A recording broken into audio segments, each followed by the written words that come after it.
आपल्याला कीर्तन करायचं नाही, 1 तास राहिला, 10च्या वर आपल्याला कीर्तन करायचं नाही. गाडी किती वाजता निघू, पण काही एक्सप्रेस गाड्या राहते, मधले स्टॉप घ्यायचे नाही. 10 वाजता आपण थांबणार आहे. एकता चौरला काटवांग राजाचा संबंध आहे, नौपुते महाराजाला. 1 तासामध्ये थोडंसं चिंतन आहे, अभंगावर आपण पाहणार आहोत. म्हणून पहिलं तुम्हाला सूचना आहे, कीर्तनामध्ये टाळी कोणी वाजू नका, विठ्ठल विठ्ठल कोणी म्हणू नका. हे दोन्ही कामं नाही केली तरी चालत, फक्त सर्वांगाचे कान करून ऐका. विठ्ठल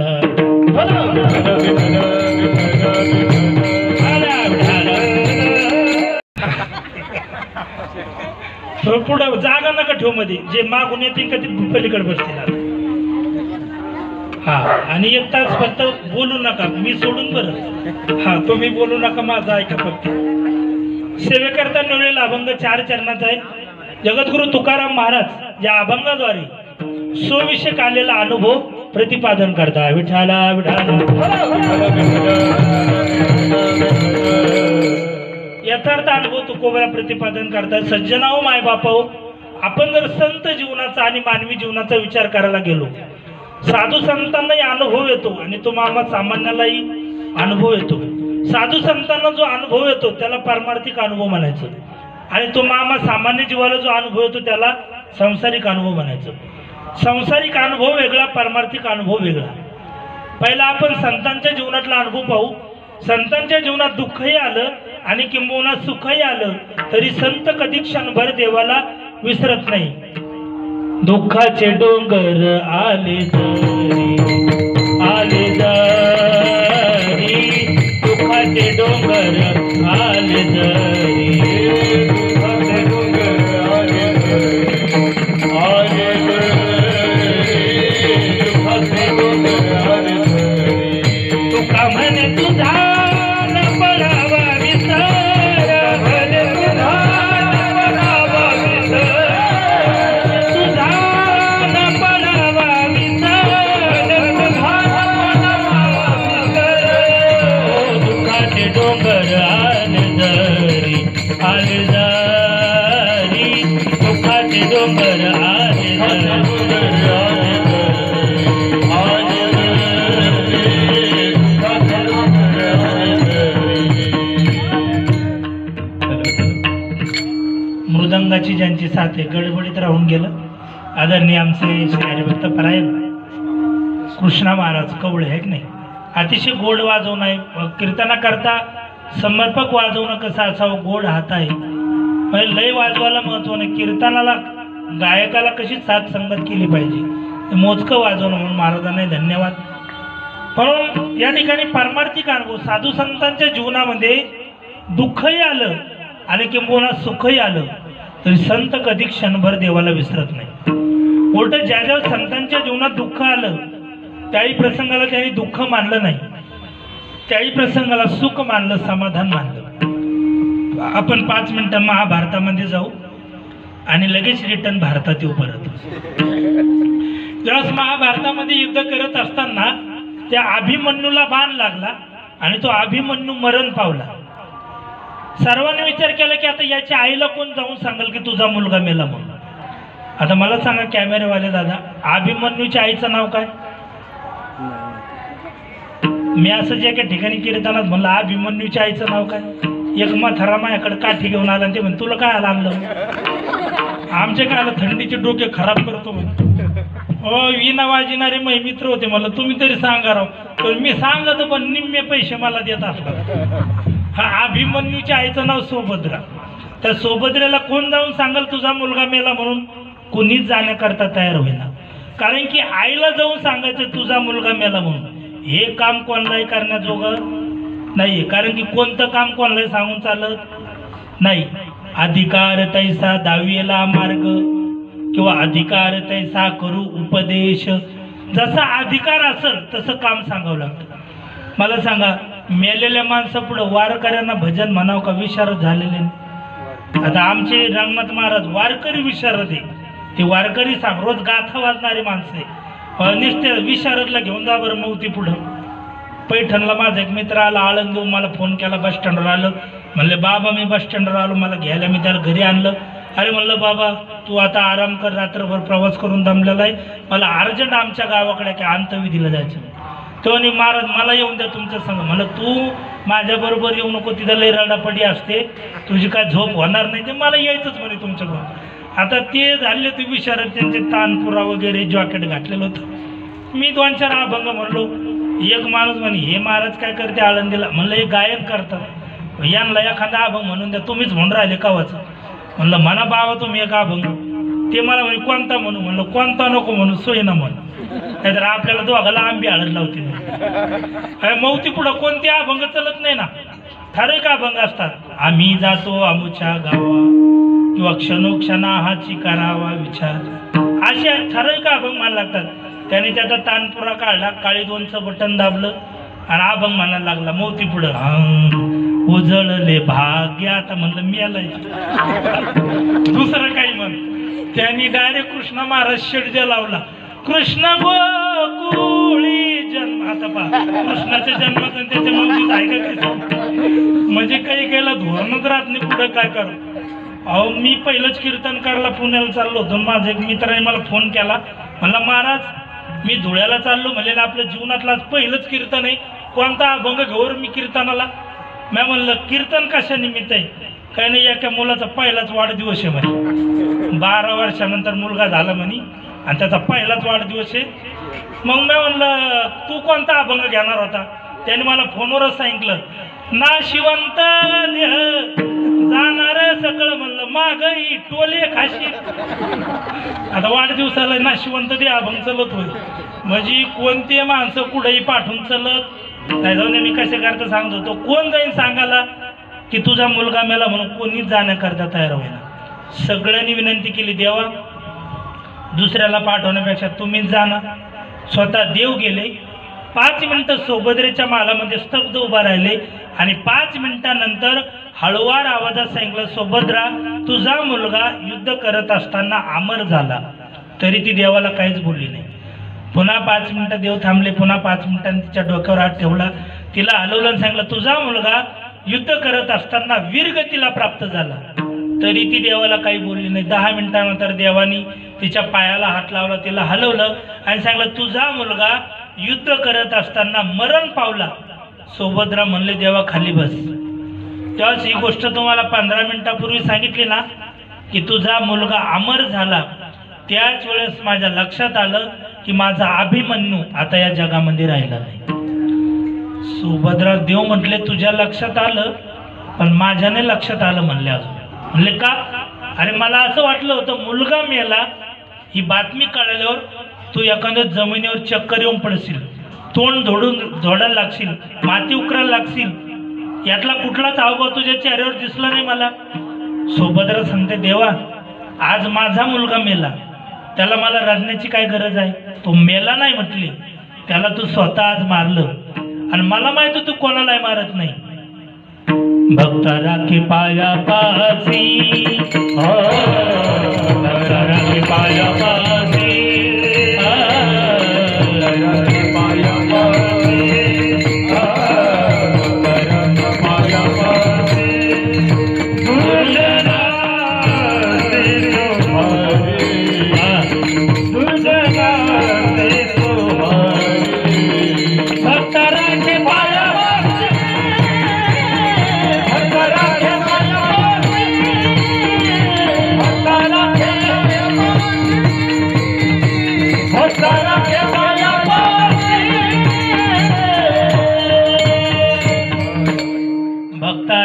पायापाशी दुर्जनाशी संहारी. मला माहित तू भक्तांचं रक्षण करतो आणि दुष्टांना मात्र मारतो. म्हणून आज माझा मुलगा जो मेला तो तुझ्याच सत्तेने मेला. आणि खरं सांगू देवा, तू मारत असताना कोणालाही मारत नाही. ज्याच्यापासून तुला त्रास होतो त्याला तू मारतो, भक्तांचं रक्षण करतो.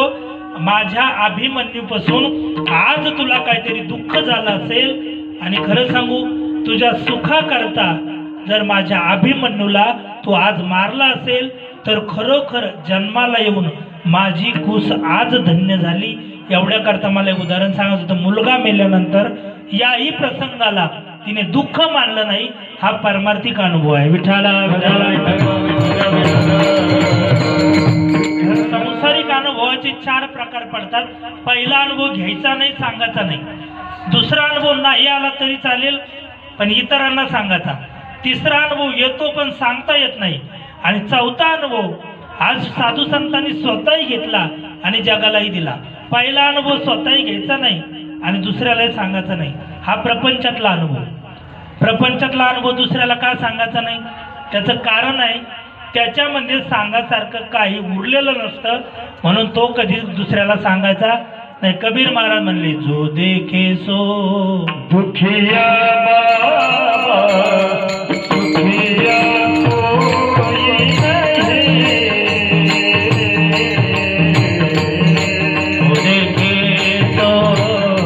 दुखिया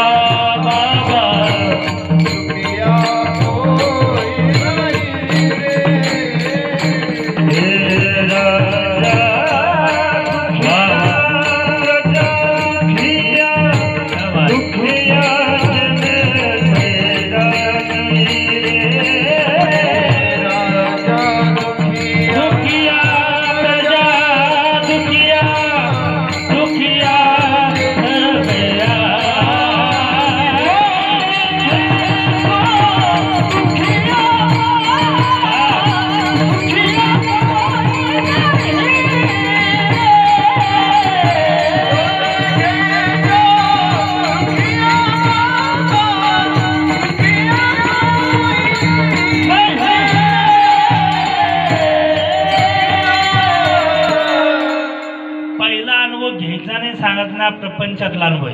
प्रपंचामधला अनुभव दुसऱ्याला का सांगायचा नाही? त्याच्यामध्ये सांगासारखं काहीच नसतं. संसारामधले सारे लोक सारखेच दुःखी राहतात. फरक एवढा आहे, काही लोक दुःख झाकून ठेवतात आणि काही प्रगट करतात. एकदा खेडेगावातले 2 कुटुंब शहरात राहायला आले. एका कुटुंबात सकाळ संध्याकाळ 24 घंटे भांडणं व्हायची आणि एक कुटुंब मात्र चांगलं हसून खेळून राहायचं. दोन्ही माणसं एकाच कंपनीत कामाला होते.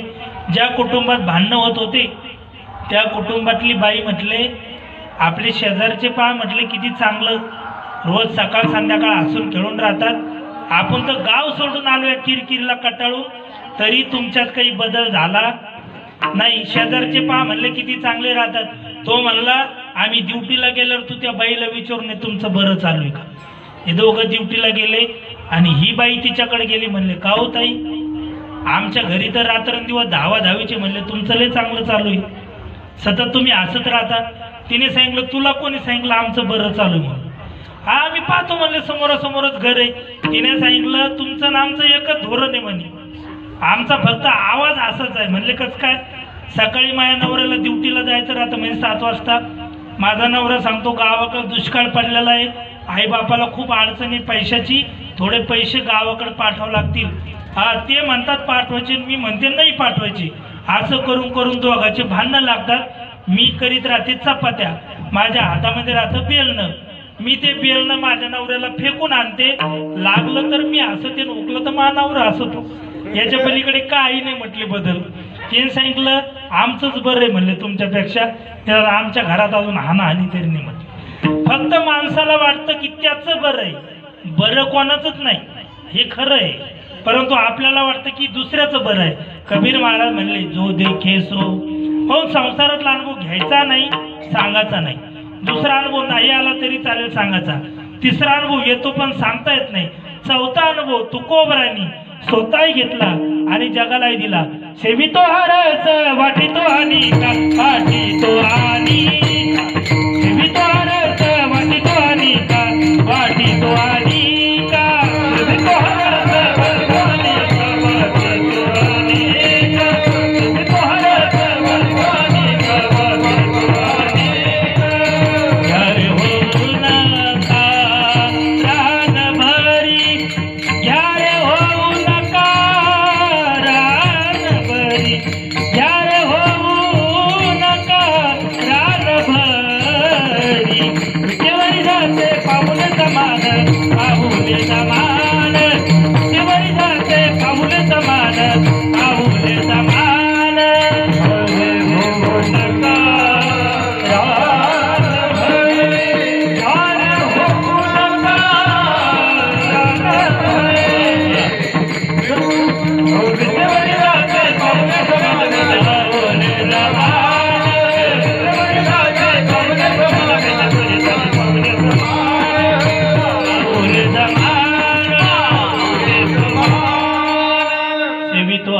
वाटी तो आणि का घ्या रे होऊ नका रानभरी. पहिला अनुभव संतांनी स्वतःही घेतला आणि जगालाही दिला. तुकोबरा ना काही माणसाने प्रश्न विचारला का हो तुकोबरा तुमच्या जीवनामध्ये कोणता अनुभव आला. महाराज म्हणले आमच्या जीवनामध्ये फार दुःख होतं पण हे सर्व दुःख केलं त्याला एक कारण कर्तुम अकर्तुम अन्यथा कर्तुम अशी शक्ती त्या भगवान परमात्म्याची आहे. त्या भगवान परमात्म्याच्या आम्ही अंकित झालो म्हणून आम्ही सुद्धा बळीवंत झालो.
आम्ही झालो बळीवंत. महाराज म्हणले त्या बळीवंत भगवान परमात्म्याचे आम्ही अंकित झालो आम्ही सुद्धा बळीवंत झालो. पाहावा लागल कोणत्या बळाच्या तुकोबऱ्या अंकित झाले आणि त्या बळाच्या जोरावर बळीवंत अवस्थेला प्राप्त झाले. व्यवहारामध्ये बळाचे भरपूर प्रकार आहे पण प्रामुख्याने 5 प्रकारचं बळ समोर येतं. शारीरिक बळ, बौद्धिक बळ, कौटुंबिक बळ, सत्तेचं बळ आणि श्रीमंतीचं बळ. हे 5 बळ तुकाराम महाराजकडे होते का तर आपण तुकोबराच्या जीवनाचा विचार केला तर नुसते 5 बळ नाही तर या विश्वामधले सगळे बळ तुकोबराकडे होते. तुका म्हणे भूमंडळी आम्ही बळी फिरावे, आम्ही बळी फिरावे, आम्ही बळी फिरावे, आम्ही बळी फिरावे, आम्ही बळी फिरावे, आम्ही बळी फिरावे.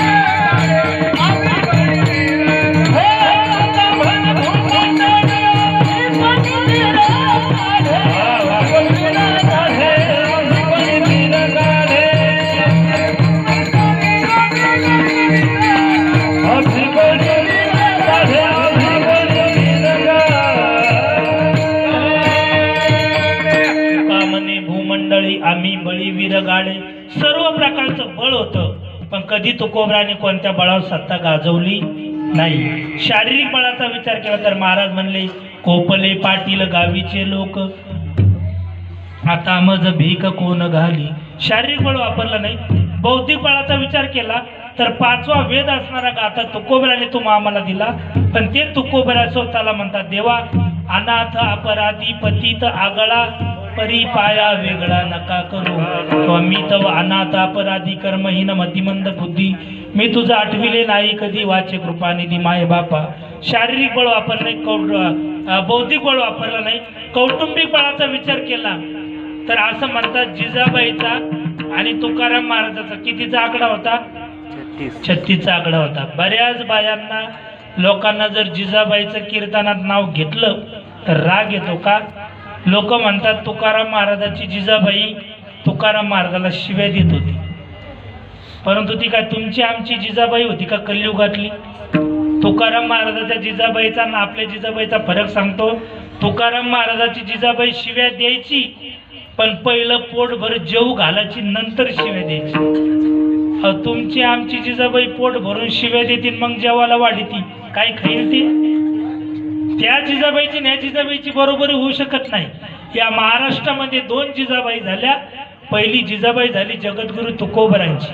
तुकाराम महाराज भंडाऱ्या डोंगरावर, भामचंद्र डोंगरावर तर गेले भजन करायला, सांगून जात नव्हते जिजाबाईला. जिजाबाईला भाकरी घेऊन जावं लागायचं. तुकाराम महाराज जेवल्याशिवाय जिजाबाई जेवत नव्हत्या. फार मोठे उपकार या दोन्ही जिजाबाईचे आहे. आणि दुसरी जिजाबाई झाली, जर आपण विदर्भामध्ये गेलो तर सिंदखेड राजा हे गाव आपल्याला लागतं जालन्याच्या पुढं. इकडून जर आपण जाताना डाव्या हाताला फार मोठा जिजाबाईचा जिजाऊ सृष्टी म्हणून मोठा पुतळा आहे.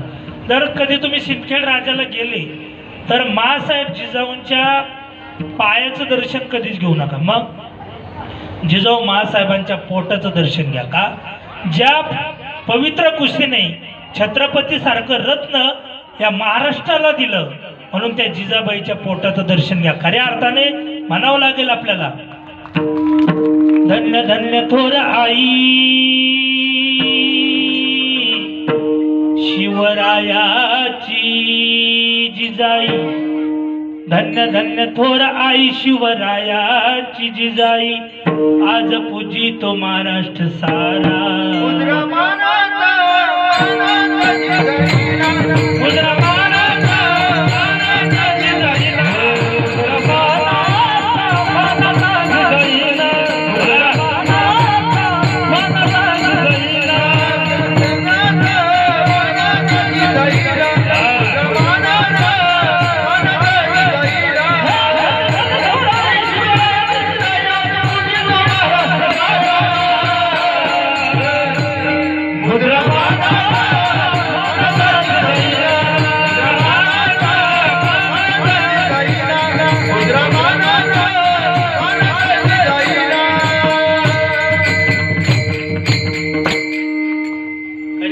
जिजाऊचे फार मोठे उपकार आहे.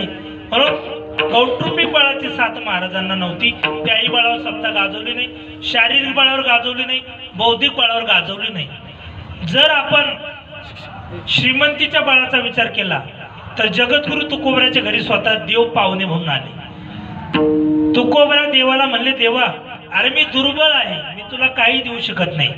पाहुणे घरासी आजी आले ऋषिकेशी, काय करू उपचार कोप मोड की जर्जर. तुकोबराच्या घरी देव पाहुणे आले तर तुकोबरायकडे देवाला जेव घालण्याकरता काही नाही. कन्या केल्या कन्या. आज आम्ही डिगोळे परिवाराच्या घरी जेवायला आलो, सगळ्या पंक्तीला पुरणपोळी होती बघा. नाथ महाराजाच्या घरी पैठणला नाथ महाराजाच्या वाड्यामध्ये पुरणपोळी राहायची. बऱ्याच दिवसानंतर शक्यतो पंक्तीला कोणी पुरणपोळी करत नाही. पंक्तीला काय राहतं? डाळबट्टी वरण, चपाती वरण. आता चांगले लोक श्रीमंत झाले, चांगले भाज्या करतात, पनीर भाजी चांगलं बनवतात. आता पहिलवानी ढक्कू वरणचा काळ गेला आता, आहे का नाही? सगळा बदल झाला आता, कारण की समाजालाही कळायला लागला आता हे सर्व कार्यक्रम कसा केला पाहिजे. कार्य सप्ताह करणं म्हणजे सोपं नाही. हे आता आपलं बाबामुळं सोपं जाते तुम्हाला. नाहीतर महाराज तुमचं जेवढं नारळ आहे का नारळ तेवढी रेट झाले कीर्तनकाराची 51,000. काय सांगावं तुम्हाला, आता नाही सांगितलेलंच बरं आहे का नाही? म्हणून अवघड आहे. पण महाराज छोट्या कमी पैशामध्ये कार्यक्रम करतात. वास्तविक पाहता एवढ्या कमी याच्यामध्ये होत नसतो सप्ताह. आता मंडप लावायला 25,000 रुपये लागत आहेत. हे महाराज लोक त्या गाड्यान घोड्यान काय कुठं नाही सोपे काही. म्हणून लय खर्च असतो सप्ताहाला. परंतु बाबांचे कार्यक्रम म्हणजे अतिशय लोकांनाही त्रास होणार नाही, कार्यक्रम टिकला पाहिजे. ते एकाच वर्षी भलता मोठा करायचा, पुढच्या वर्षी म्हणले नाही ते बंद पडला राव. आता काय मागच्या वर्षीचाच हिशोब द्यायला म्हणले कमिटी, त्याच्यामुळे बंदच झाला म्हणले सप्ताह. सप्ताह केवढा झाला हे महत्व नाही, तो सप्ताह चालू राहायला पाहिजे.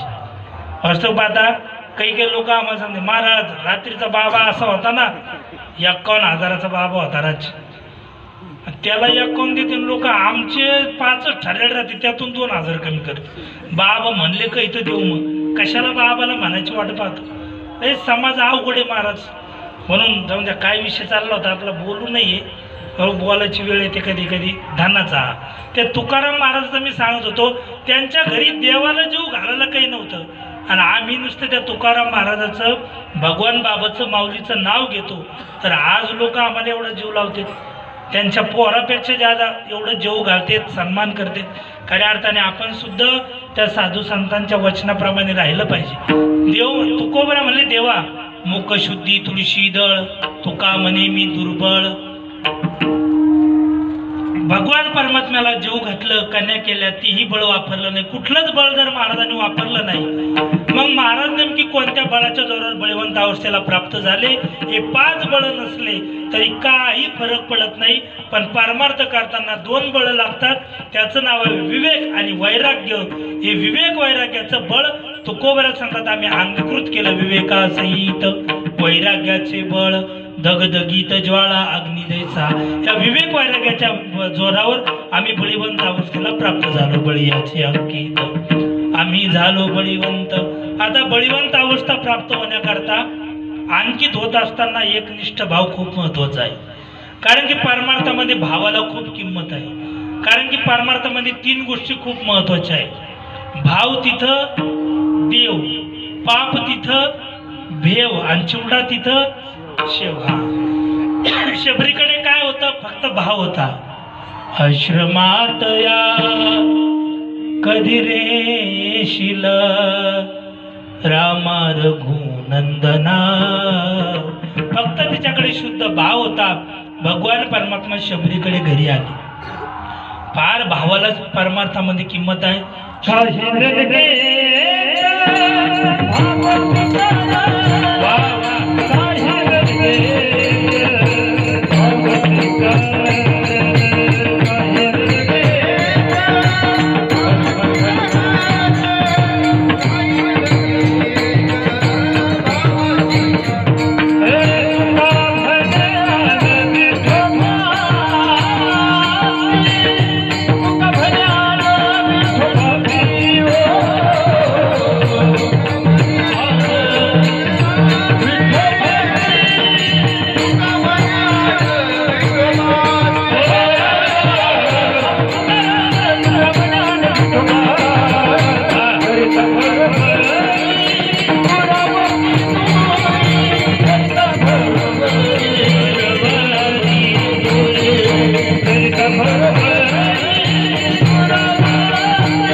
कथा तुम्ही ऐकलेली. त्या रामकथेमध्ये गोड प्रसंग येतो. त्यावेळेस कुंभकर्ण वानरांना मारायचा. कुंभकर्ण हे कुंभकर्ण काही हत्यार वापरायचा का? अजिबात नाही. असा उल्लेख येतो कुंभकर्णच एवढा मोठा होता. जर कुंभकर्ण रस्त्याने चालला कितीतरी वानर त्याच्या पायाखाली तुडून मारायचे. एवढा मोठा कुंभकर्ण, एवढा मोठा. जर गिरी महाराज कुंभकर्ण जर दाढी करायला गेला, कुंभकर्ण कधी टपरी जात नव्हता. टपरीवाल्याला बाहेर यावं लागत. एकदा ते गेलं, म्हणला दाढी करा. दाढी केली. म्हणला मिशा कापा. नावी दादा मिशा कापायला लागली. मिशा कापत असताना कुंभकर्णाने वर श्वास वाढला. वर श्वास वाढल्यावर का तर गेलीच आतमध्ये, पण टपरी सगळं नावी दादा गेली. बिचाऱ्याचा धंदा बंद पडला. सगळे लोक दुसऱ्या गावाला जायला लागले. तो म्हणला काय झालं तरी चालेल, पण कातर आणि टपरी हारता कामा नये. अरे याच कात्रीवर आपल्या बापांनी देवळाई चौकात 1 गुंठा जागा घेतली म्हणली. याच कात्रीवर आपण तिथं बांगला बांधला. आणि ही जर कातर हारली, आपल्या पोराच्या पोटा पाण्याचं कसं व्हायचं? कातर आणि टपरी सापडली पाहिजे. असा रस्त्याने चालला होता. पुढून त्याचा एक मित्र आला. तो म्हणला काय भानगडी लय नाराज दिसतो राव, 3 दिवस झाले मग कातर आणि टपरी सापडा ना म्हणे.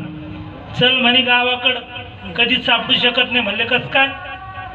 तो इतरी नुसती कातर आणि टपरी हारली म्हणले. 15 दिवस झाले माझी 10 उंट हरलेले म्हणे. त्यातला एकच सापडा ना. तो कातर आणि टपरी कुठे घेऊन बसला. इथं उठाच्या पाठवून पाणी फिरलं. शेळी म्हणते मग आळपणी भिजन का?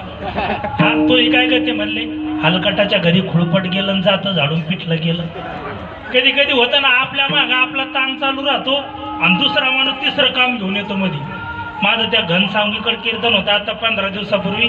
रस्ता खराब होता खूप जाण्याकरता. मला थोडा अर्धा तास उशीर झाला गावात जायला. ते कार्यकर्ते तापले मग काय राव बाबा लवकर निघता येत नाही का म्हणजे त्या सुपाऱ्या घेऊन ठेवता म्हणे. लई बोलते महाराज लोक आम्हाला उशीर झाल्यावर. तुमच्या मनात महाराज लोकांना काय चांगलं बोलते का लोक. आम्ही जर पेट्रोल पंपवर डिझेल टाकायला गेलो तर आम्हाला पाहिलं का काही काहीचं डोकं उठत होते म्हणजे महाराज हे तो करा महाराजाला काय गाडी होती का काय करायच्याला गाडी. आता काय एखादं गधड घ्यावं मग कीर्तन जायला लोक कोणाला सोड महाराजाला सुद्धा सोडित नाही महाराज लोक. तर काय राव बाबा लवकर निघाता आणि त्या सुपाऱ्या घेऊन ठेवता म्हणे. अरे मला सुपाऱ्या घ्यायला आम्ही काय बँडवाले का डीजे वाले लवकर फेटा बांधा म्हणे. आता माग मग फेटा बांधायची गडबड तेवढ्या चोपदार मध्ये धोतर घेऊन आला. अरे म्हणलं बाबा मग एवढं धोतर नेसून देता का. अरे म्हणलं मग फिटायला आलो तो कुठं मध्ये घुसडीतो तसं ते मला मग हेच उलट मला सापडा म्हणतोय का तर कुठे घेऊन आला म्हणले मध्ये. बऱ्याच वानराला मारलं त्यांनी. सगळ्या शेवटी त्याच्या हातामध्ये वानर आलं. त्या भाग्यशाली वानराचं नाव आहे गंधमादन.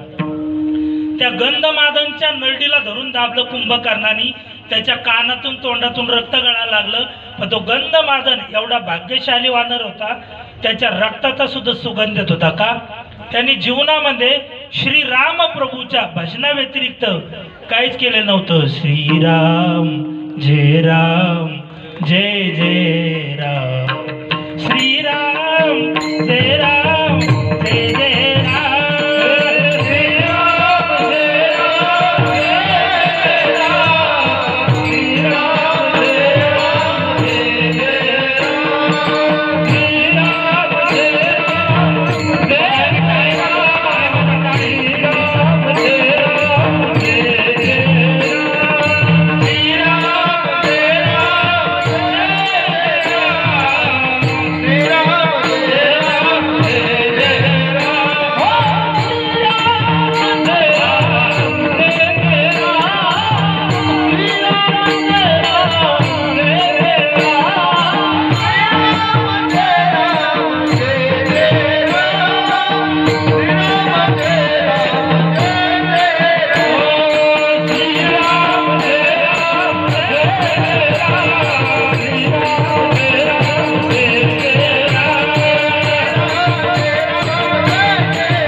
गंधमादन भजन करायचं.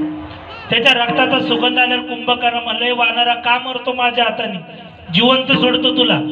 ते म्हणले दे मग सोडून. इतक्या सहजासहजी नाही. सध्या तू रावणाच्या नगरीमध्ये आहे आणि तू जर एकदा रावण की जय म्हटला तर मी तुला मारणार नाही. ते वानर होतं पण इमानदार होतं महाराज. 2000 रुपये घेऊन दुसऱ्याला मतदान करणारं वानर नव्हतं. मेलो तरी चालेल पण रावण की जय म्हणणार नाही. तो राम की जय म्हटला. त्या कुंभकर्णाने त्या गंधमादनला पायाखाली चिरडून मारलं. श्री राम प्रभूने आपल्या अंगावरचा पितांबर काढला. त्या गंधमादनचे डोळे पुसले. त्याला आपल्या मांडीवर घेतलं आणि सांगितलं गंधमादन तुला पुन्हा आयुष्य वाढवून देतो जीवन दान देतो. तो गंधमादन म्हणला प्रभू आता मला जीवन दान देऊ नका. आता मला जीवन मुक्त करा. खऱ्या अर्थाने जी मांडी राजा दशरथाला मिळायला पाहिजे होती पण 4 मुलं असून सुद्धा राजा दशरथाला पुत्र योगाने प्राण सोडावा लागला. आज मी एक पशु असताना सुद्धा आज मला तुमच्या मांडीवर मरण येतं. असा दिवस पुन्हा माझ्या जीवनात कधी येणार नाही. म्हणून मला आता जीवन मुक्त करा. हरी पाहिला रे हरी Bye.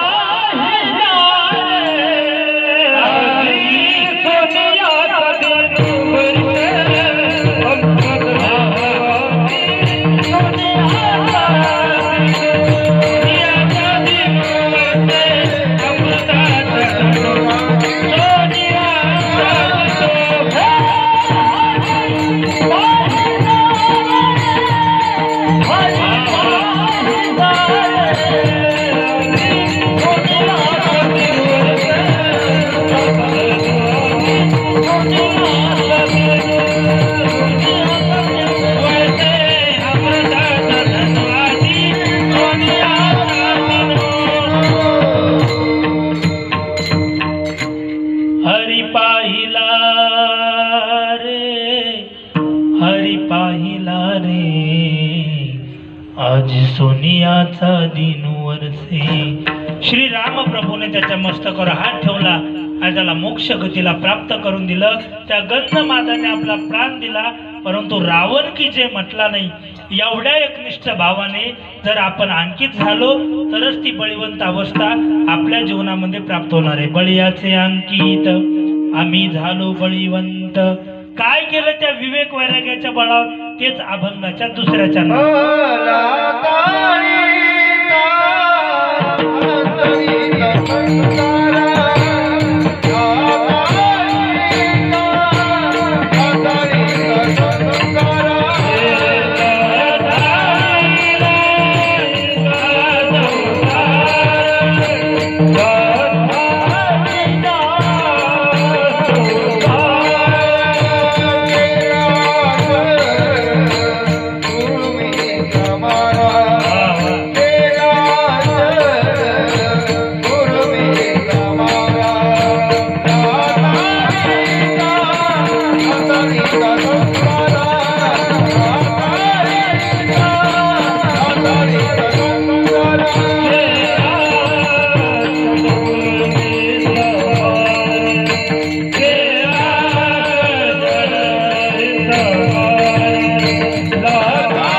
संसार केला षडूर्मीचा मार. त्या विवेक वैराग्याच्या जोरावर आम्ही त्या नाशिवंत संसाराला लात मारली. लाथाळीला संतांनी संसाराला लात मारली का? कारण की हा संसार कधी आपल्या मनासारखा होत नाही, म्हणून हे साधू संतांना माहित होतं. म्हणून ते संसारावर रुसलो संसारा आम्ही आप आणि परा, किंवा प्रपंच वसरो चित्त तुझे पायी मुरो, किंवा संसाराच्या नावे घालून हा शून्य वाढता हा पुण्य धर्म केला. कारण की त्यांना माहित होतं हा संसार कसा आहे. या संसाराच्या ठिकाणी सगळं हा अवगुणाने भरलेला आहे. संसाराचे अंगी अवगीत रसने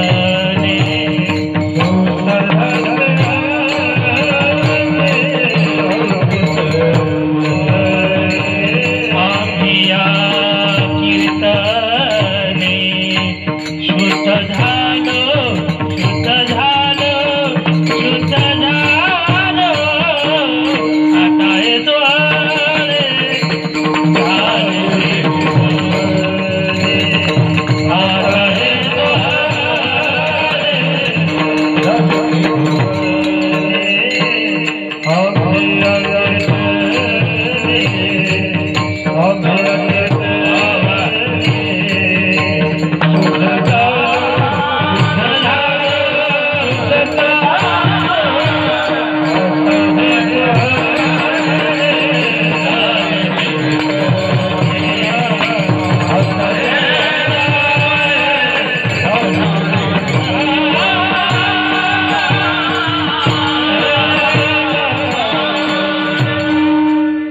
संसाराचे अंगी अवघीच व्यसने आम्ही या कीर्तने शुद्ध झालो. त्यांना माहित होता संसार कधी पूर्ण होत नाही, म्हणून त्याला लाथ मारली. लाथाळीला संसार केला षडूर्मीचा मार. षडविकारला मार दिला. आपण श्रीमद भागवत कथा ऐकतोय, कथेमध्ये प्रसंग आला असेल किंवा नंतर तुम्हाला ऐकण्यात येईल. जोपर्यंत आपल्या केला षडूर्मीचा मार. षडूर्मी म्हणजे षडविकार, काम क्रोध लोभ मद मत्सर अहंकार आणि दंभ. जोपर्यंत जीवनातले विकार जात नाही तोपर्यंत आपल्याला देव भेटत नाही. ज्याच्या अंतःकरणातले विकार गेले त्याच्या जवळच आहे देव, आणि ज्याच्या अंतःकरणामध्ये आहे विकार त्याच्यापासून 1000 किलोमीटर लांब आहे देव. श्रीमद भागवतामध्ये गोड प्रसंग येतो. दुर्योधनाने भगवान श्रीकृष्णाला जेवायला बोलवलं. पंचपक्वान्न होते, सोन्याचे ताट होते, चांदीचे ग्लास होते. ताजमहल होता बसण्याकरता, देव आले, उद्धवाला बरोबर आणलं, रथ सोडला, पाणी दिलं पिण्याकरता, ताटाला पाणी फिरवलं, अगदी तोंडापर्यंत घास आणलेला होता, पण तो दुर्योधन सारखा देवापुढं मीपणा मिरत होता. म्हणला देवा फाटल उजवा टर्न मारल्यावरची 10 एकर जमीन लागली ना, आपणच घेतली म्हणले. पहिलं लॉकडाऊन उघडलं, ही समोरची फॉर्च्युनर गाडी आपणच घेतली म्हणले, हा रो हाऊस आपणच बांधला म्हणले. काही सांगितलं तरी मीच केलं असं दुर्योधन म्हणायचा. सगळं खपतं देवाला, फक्त मी खपत नाही. आता देवाला वाटलं आता शांत बसल, मग बसल. नंतर त्याने संपत्तीचं सोडून दिलं, जेवणाबद्दल बोलायला लागला. मला देवा पोटभर जेवा, पंचपक्वान आहे, सोन्याचे ताट आहे, चांदीचे ग्लास आहे. राग आला देवाला, तोंडापर्यंत आणलेला घास ताटात टाकला आणि देव म्हटले उद्धवा दुर्योधनाचं अन्न नको आपल्याला.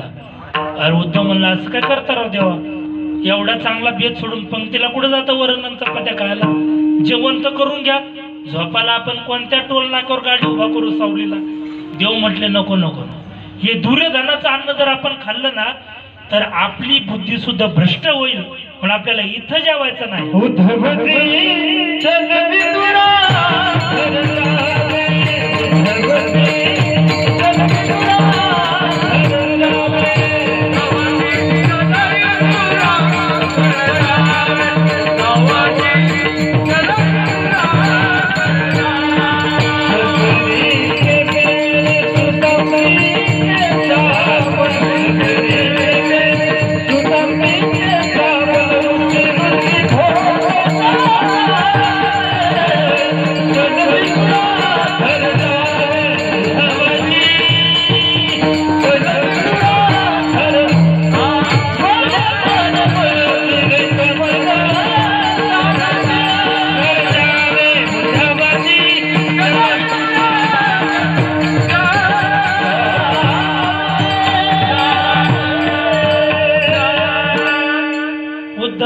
चलो विदुरा घर जा. विदुर काकाच्या घरी जेवून निघले जाण्याकरता. अर्धा घंटा झाला निघून तरी विदुर काकाचं घरी आहे ना. वैतागून विचारलं त्या उद्धवाने देवाला, देवा किती लांब राहिलं म्हणले? काकाचं घर अजून थोडं राहिलं म्हणले, जवळ आलं आता, थोडं राहिलं म्हणले, 5 मिनिटात येईल. काही माणसं सहज अंतर सांगते बरं का रंगनाथ गुरुजी, सहज. आपण जर एखाद्याला विचारलं ना तिकडं पलीकडं त्या चिकल ठाणकड, अरे ते 12 नंबर गल्ली कुठं शिकेल? या इथं जवळ आता रामनगर कुणीकडे उजीकडे वळले का की पुढं ती विमानतळाची भिंत संपली का 12 नंबर गल्लीच लागत तुम्हाला. आणि गाडीचं रेस करू करू परेशान, यायचा पत्ता नाही. सहज बोलते. काही माणसं दुसऱ्याचं काम आहे ना वरच्यावर मिटून टाकते वरच्यावर. आपण जर एखाद्या मित्राला म्हणलं ना, अरे मग रात्री कीर्तनात चप्पल चोरी गेली राव, हे चांगली राहती गेलेली दरिंद्री जात असते, तो जाऊन ती मग कळण तुला कशी राहते. मग दुसऱ्याचं काम वरच्यावर. आपण काय म्हणलं, अरे माझ्या बायकोच्या माझ्या रात्री थोडे भांडणं झाले राव, चांगले राहते, महिन्यातून एकदा तरी व्हायला पाहिजे. तो आहे घरी होऊन दे ना, आमच्या घरी काय हल्लं होतं भांडलं. दुसऱ्याचं काम वरच्यावर मिटते. काही माणसं तर वही भरून जरी काम असलं, वही भरून एकाच वाक्यात सांगते, एकाच वाक्यात. एका माणसाला ह्या गावातून त्या गावात सामान न्यायचं होतं. दोन्ही गावाच्या मध्ये नदी आली होती, नदी. तो त्याच्या काही मित्राकडे गेला, मुस्लिम बांधाचा मित्र होता. त्याला म्हणला, हजर और तुम्हारी घोड़ी है का खाली? बोले क्या काम था? काम कुछ नहीं बोले, वो थोड़ा हमारा सामान लेके जाने का था. क्या क्या सामान है? बोले सामान क्या थोड़ा है? बोले सामान थोड़ा का आला, घोडी भाड्याला लावतो त्याची मग डोक्यावर उचलून न्यायचं. अरे लेकिन बताओ क्या सामान है? सामान क्या? बोले तगौर तवारी, मन भर ज्वारी, ऊपर बीबी की सवारी, आगे हसन पीछे हुसन, आणि जागा असली तर वरून मी सुद्धा बसन. एवढे बसल्यावर त्या हजेची घोडी जिवंत राहील का बिचारीची? सामान तर बोले थोडे, सहज बोलत आहेत. हा मला सुद्धा काही लोक कीर्तनात चालता चालता बोलत आहेत सहज. माझं आता 8 दिवसापूर्वी नेवाशाला काल्याचं कीर्तन होतं, आणि असे आजी एक कोण महिला होत्या आणि कोण पुरुष मंडळ. एक आजी माया पुढंच बसल्या होत्या. मी काही विषय सांगितला का आजी रडायच्या, हसायला लावले तरी रडायच्या आणि रडायला लावले तरी रडायच्या. शिवचरित्र सांगितलं तरी आजी रडायच्या. मला आजीला काय करावं, काय कीर्तन पटलं आजीला. आपलं कीर्तन झाल्यावर आजीचं आपण दर्शनच करू म्हणलं. पहिलं कीर्तन झाल्यावर आजी आल्या दर्शनाला, बाकीच्या महिला आल्या. म्हणलं आई तुम्ही मग दर्शन घेऊ नका, मला तुमचं दर्शन करून द्या. ते म्हणले का? म्हणलं मग कीर्तन तुम्हाला लयच आवड वाटतं, तुम्ही लय रडत होत्या. ते महाराज मला तुमचं कीर्तन अजिबात पटलं नाही. आणि म्हणलं मग तुम्ही रडत कोण होत्या? ते महाराज रडाचं एकच कारण आहे म्हणे, तुम्ही कीर्तनात गायन करायला लागले का मला माझ्या बोकड्याची आठवण यायची. म्हणलं त्याचं काय कारण? आता 15 दिवसापूर्वी बोकड्या सुद्धा थंडीमुळे तो सारखाच ओरडू ओढू मेला. म्हणजे महाराजाला सुद्धा सोडित नाही लोक. तसं ते म्हणले चलो विदुरा घरी जा. विदुर काकाच्या घरी गेले. आता अचानक 2 माणसं वाढली.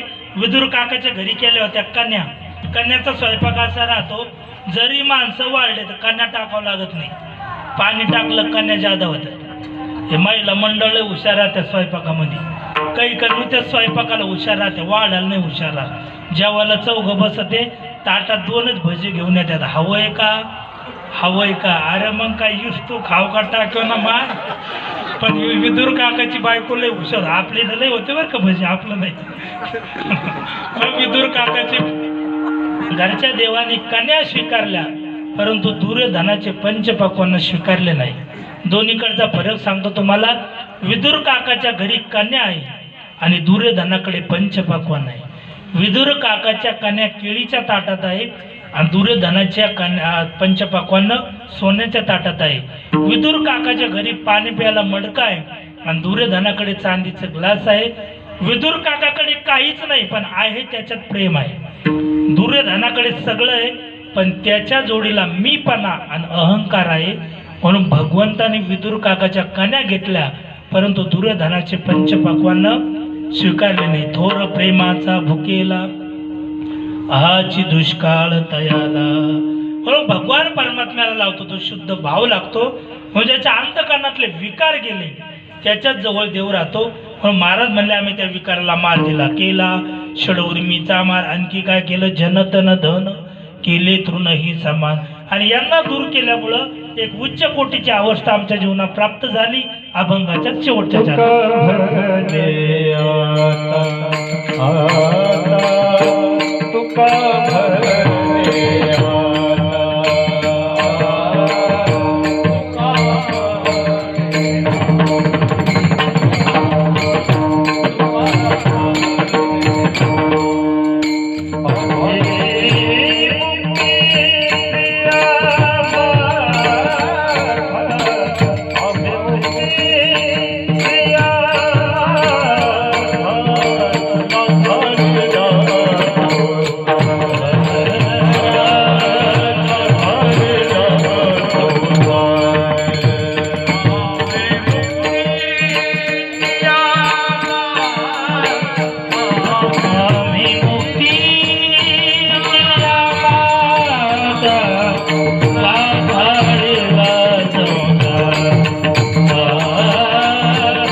यांच्याकडे कॅमेरा फिरव, येऊन दे यांच्या हात कॅमेऱ्यात घ्या. सगळ्यांनी भजन करायचं. 5-10 मिनिटात आपण थांबणार आहे.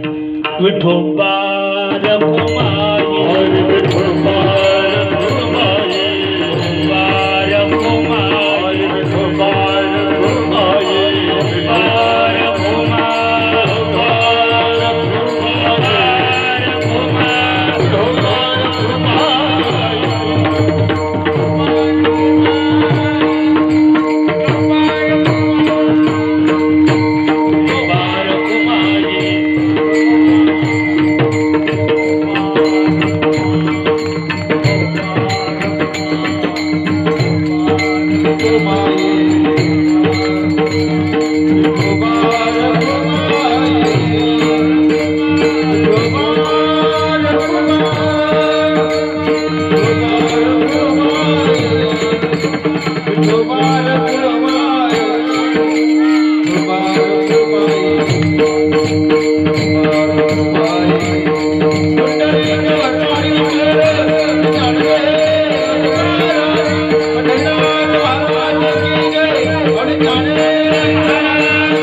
ज्या माता लाथाळीला संसार केला शेडूर मी चमा.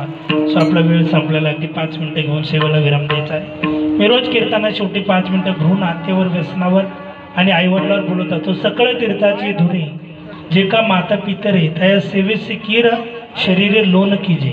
त्याची आई गेली त्याला विचार आईचं महत्त्व, त्याचा बाप गेला त्याला विचारा बापाचं महत्त्व, त्याचा हात तुटला त्याला विचारा हाताचं महत्त्व, त्याचा पाय तुटला त्याला विचारा पायाचं महत्त्व.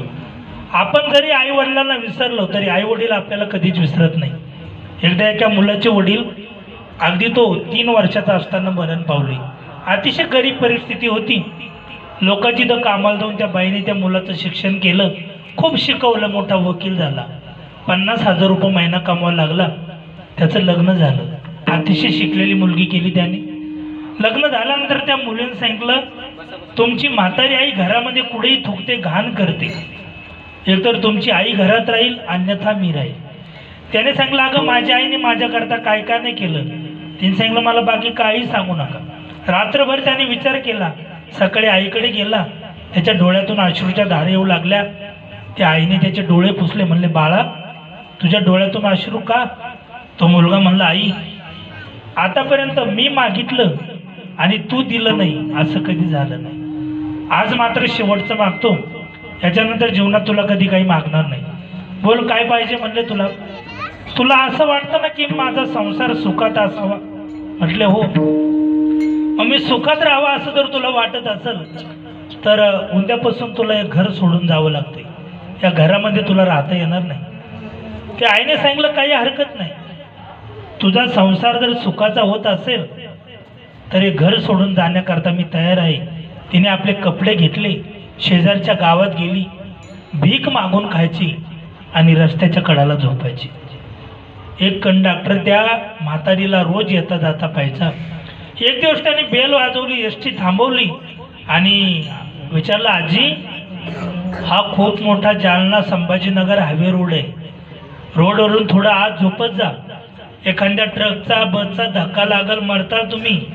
आणि जाता जाता विचारलं, आई तुम्हाला मुलगा नाही का, रोडवर का झोपता? म्हातारीच्या डोळ्यातून पाणी आलं आणि म्हातारी म्हणली, कंडक्टर साहेब एकच मुलगा आहे मला, रोडवर का झोपते खरं सांगू तुम्हाला, मला माझ्या मुलाने घरातून काढून दिलं, आता पुन्हा घरी जाण्याची इच्छा आहे. म्हणले अजिबात नाही, आता मला घरी जाण्याची इच्छा राहिली नाही, त्यांनी मला काढून दिलं. रोडवर का झोपता? आळंदीला, पैठणला, पंढरपूरला एखाद्या मंदिरात राहायचं, झाडून काढायचं, तुम्हाला जेवायला देतील, कपडे देतील. म्हातारीच्या डोळ्यातून पाणी आलं आणि म्हातारी म्हणले, कंडक्टर साहेब रोडवरून आज झोपायला पाहिजे मला कळतं, मंदिरात जाऊन झाडून काढायला पाहिजे मला कळतं, पण या रोडवर का झोपते खरं सांगू तुम्हाला, याच रोडवरून रोज जालन्यावरून छत्रपती संभाजीनगरला कोर्टामध्ये ड्युटी करण्याकरता माझा मुलगा जातो. आणि कधीतरी 8 दिवसातून एखाद्या वेळेस त्याच्या गाडीची अर्धी काच खाली राहते आणि माझा मुलगा मला दिसत राहतो, त्याला पाहून मी पुन्हा पुढचं आयुष्य जगत राहते. एवढ्या करता तर मी रोडवर झोपते. सबसे बड़ी है माँ है पगले, सबसे बड़ी है माँ, सबसे बड़ी है माँ पगले, सबसे बड़ी है माँ, सबसे बड़ी है माँ, सबसे बड़ी है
आईपेक्षा प्रेम करणारं कुणी नाही.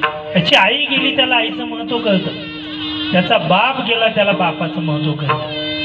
गेल्या 3 वर्षापूर्वी माझे जुलक मित्र आदरणीय आमचे सुनील महाराज, त्यांचे पिताश्री गेले. 3-4 वर्ष झाले. अतिशय गरीब परिस्थिती म्हणून जो व्यक्ती शहरामध्ये स्वतःच्या अंगावरच्या कपड्यावर आला होता, आज कोटी रुपयाची इस्टेट कमवली, आज त्यांना नातू झाला. तो नातू पाहण्याकरता ढोक महाराजांनी परवा त्या बाळाला आशीर्वाद दिला आपल्या मांडीवर घेऊन. परंतु आजोबा त्या नातवाच्या डोक्यावरून हात फिरवण्याकरता राहिले. ज्या परिवारातला बाप गेला ना करता, त्या परिवाराला कळतं बाप म्हणजे काय असतो. सगळ्या कवीने आईबद्दल गायलं, बापाबद्दल गायलं नाही. चित्रपट आला आई नावाचाच आला, कविता आली आई नावाचीच आली. शाळेमध्ये शपथ जरी घ्यायची ठरली तरी पोरं कधी बापाची शपथ घेत नाही, आईची शपथ घेतात. निबंध जरी लिहायचा ठरला तरी आईच्याच नावाचा निबंध लिहितात, बापाच्या नावाचा कधी पोरं निबंध लिहित नाही. अहो मग बाप शपथ घ्यायच्या सुद्धा लायकीचा नाही का निबंध लिहायच्या लायकीचा नाही? याचं कारण आहे, आईबद्दल का गायलं त्याचं कारण आहे, आईचे उपकार शब्दामध्ये मोजून काढता येते म्हणून आईबद्दल कवीला गाता आलं. पण बापाचे उपकार हे शब्दात मोजण्याच्या पलीकडचे आहे म्हणून कुठल्याच कवीने डेअरिंग केली नाही बापाबद्दल गायची. पण जर आईने जर आई मुलाला उचलून घेत असताना आपल्या कडेवर घेते, कमरेवर बसवते, पण बाप कधी मुलाला कमरेवर बसवत नाही, तर बाप मुलाला आपल्या खांद्यावर बसवतो. याचं कधी संशोधन केलं का? मी एक दिवस विचार केला, आई कमरेवर का बसवते आणि बाप खांद्यावर का बसवतो?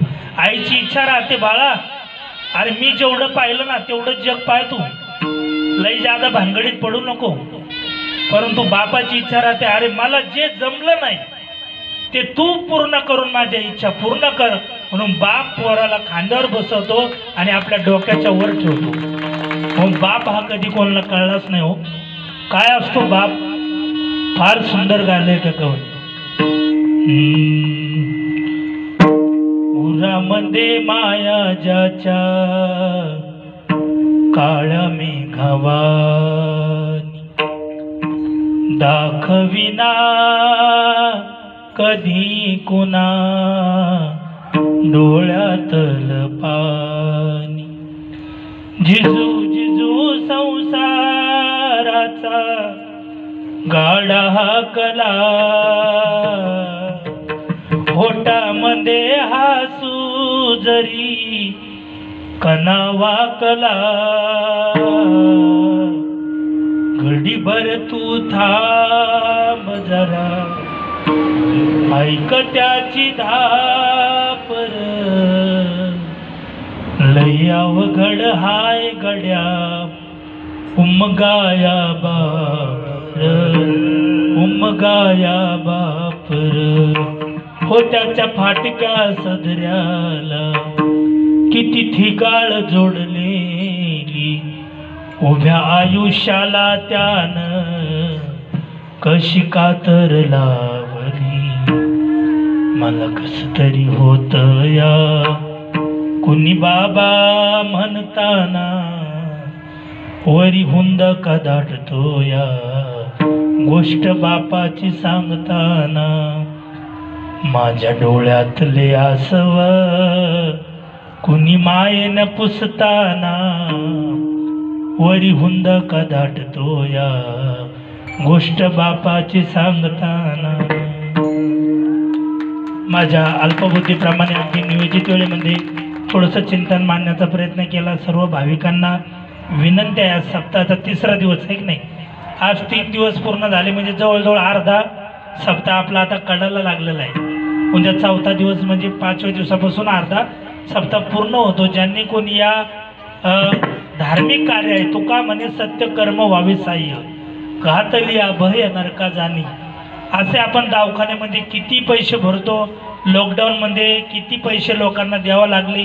तर आपण एका चेकअपला गेलो तर 500-1000 रुपये चेकअपची फी आहे की नाही. सिटीमध्ये थोडे 5 मिनटं डॉक्टर चेक करतात, नुसता सल्ला घ्यायची 1-1000 रुपये फी काही डॉक्टरची. म्हणून वर्षातनं एकदा आपल्या गल्लीत कार्यक्रम होतो. हा कार्यक्रम कोणाचाही एकट्याचा नाही, एकट्याचा नव्हे खेळ म्हणून मेळ जमविला. जरी आमच्या डिघोळे बंधूंनी नारळ घेतला असेल, डिघोळे परिवाराने, तरी त्यांचा एकट्याचा कार्यक्रम नाही हा, ते एक निमित्त आहे. सुनील महाराज एक निमित्त आहे, परंतु या गल्लीतील सर्व भाविकांना हा परमार्थ घडावा एवढ्या करताच महाराजांचा हा खटाटोप आहे. आपण जर भगवंताला एका हाताने दिलं तर तो आपल्याला आनंद हाताने देऊन जातो. म्हणून प्रत्येकाने या कार्यक्रमाला वर्गणी द्यायची आपापल्या स्वइच्छेने. आपलाच कार्यक्रम आहे, गल्लीतला कार्यक्रम आहे आणि हाच कार्यक्रम आज 3 वर्ष पूर्ण झाले. तर मला बोलवा नका बोलू त्याबद्दल काही दुमत नाही, पण याच कार्यक्रमाचं युवलसे रोप लाविले द्वारी तयाचा वेणू गेला गगनावरी. याच कार्यक्रमाची 100वी या भाविकांच्या सर्वांच्या वतीने या ठिकाणी संपन्न व्हावी. अखंड छोट्या छोट्या मुलांना बघा, ते मुलं यांचा आता झोपाचा टाइम आहे. आता बाहेर पाठीमागचा मुलगा किती छोटा आहे, कीर्तनातलं काही का व्हायना ऐकू राहिले नाही.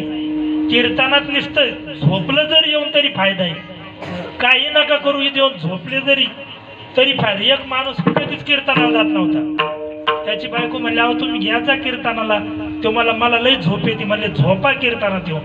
मध्ये आलं, आल्याबरोबर लगेच झोपलं ते.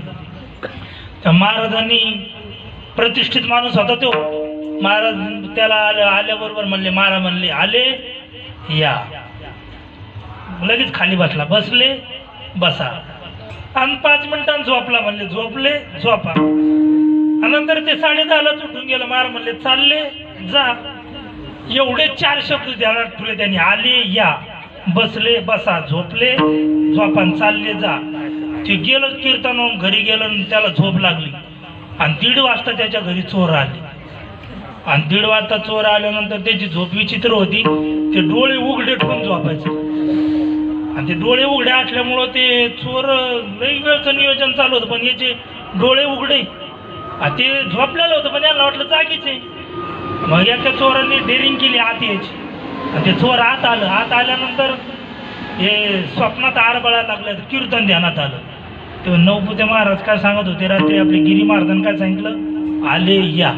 तेव्हा आले या, बसले बसा, झोपले झोपा, चालले जा. त्या चोराने विचार केला नक्की, आणि आपल्याला पाहिलं म्हणले. ते महाराज आले तसेच निघून गेले चोर. त्याच्या बायकोने त्याला उठवलं, त्या चोरांनी महाराज ते माफी मागितली, चोरी करायची होती म्हणून, पण तुमच्या नवऱ्याने आम्हाला पाहिलं. तेव्हा मला मी तुम्हाला पाहिलं नाही, मी झोपलेलो होतो तो ओरिजिनल. म्हणजे मग तुम्ही कसं काय म्हणले आले आणि बसले बसा आणि चालले जा. ते म्हणला महाराजाच्या कीर्तनात जाऊन मी नुसतं झोपलो तर एवढे आपले 10 लाख वाचले म्हणले, आणि खरोखर जर कीर्तनाला गेलो तर किती फायदा होईल. त्यांनी दुसऱ्या वर्षी 4थ्या वर्षीचं नारळच उचललं डायरेक्ट, मग 1,51,000चं डायरेक्ट आपणच सप्त करून टाकू म्हणले एकटेच. म्हणून हे सत्कर्म आहे, संस्कार लागण्याचं एवढंच एक ठिकाण आहे हिंदू धर्माचं. आपलं तर आता भागवत कथा असेल, कीर्तन असेल किंवा ज्ञानेश्वरी पारायण असेल, छोट्या छोट्या मुलांना पारणाला बसवा, कथेला येत जा, आणि हाच कार्यक्रम असाच अखंड आपल्या हाताने मोठा हो व सर्वांना उदंड आयुष्य लाभो, सर्वांना सुख समृद्धी प्राप्ती व्हावी एवढीच नाथबाबांच्या चरणी प्रार्थना करतो. आणि झालेली सेवा तुम्हा आईवडिलांच्या चरणी समर्पित करून कीर्तन रूपी सेवेला पूर्ण विराम.